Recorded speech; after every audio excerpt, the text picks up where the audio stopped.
गेल्या 15 दिवसापूर्वी वैजापूर गंगापूर विधानसभा मतदारसंघामध्ये आणि संपूर्ण महाराष्ट्रामध्ये त्या ठिकाणी मोठ्या प्रमाणामध्ये अतिवृष्टी झाली आणि त्याचा फटका या ठिकाणी नारंगी सारंगी असेल, गोदावरी असेल, शिवना टाकळी असेल, डेपू असेल, बोर नदी असेल, या सगळ्या नद्या दुथडी त्या ठिकाणी होऊन गेल्या आणि म्हणून आतोनात माझ्या शेतकरी बांधवाचं त्या ठिकाणी हानी झालेली आहे।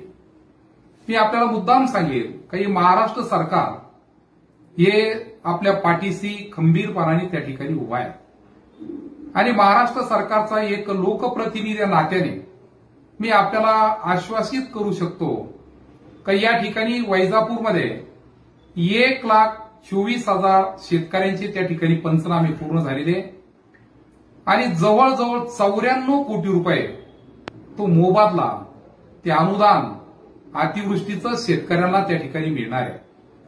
कदाचित आजपासून त्याच्या पैसे टाकण्याची सुरुवात होईल। मी विनंती करीन का शक्यतो मी एकही गाव त्या ठिकाणी सोडलं नाही। अतिवृष्टीच्या काळामध्ये 27 तारखेपासून रात्र बेरात्र जिथं जिथं पाणी गेलं तिथं तिथं मदत करण्याची भूमिका मी त्या ठिकाणी घेतली। काही गावं निश्चित माझ्या भेटीमध्ये राहिले असं, जसं दोन्ही बाबुळगाव आहे, आणखीन खिरडी आहे, असे काही गावं माझ्याकडून सुटले असं। परंतु तालुक्याच्या कान्याकोपऱ्यामध्ये जसं जसं जाता येईल तसं जाण्याचा मी त्या ठिकाणी प्रयत्न केला।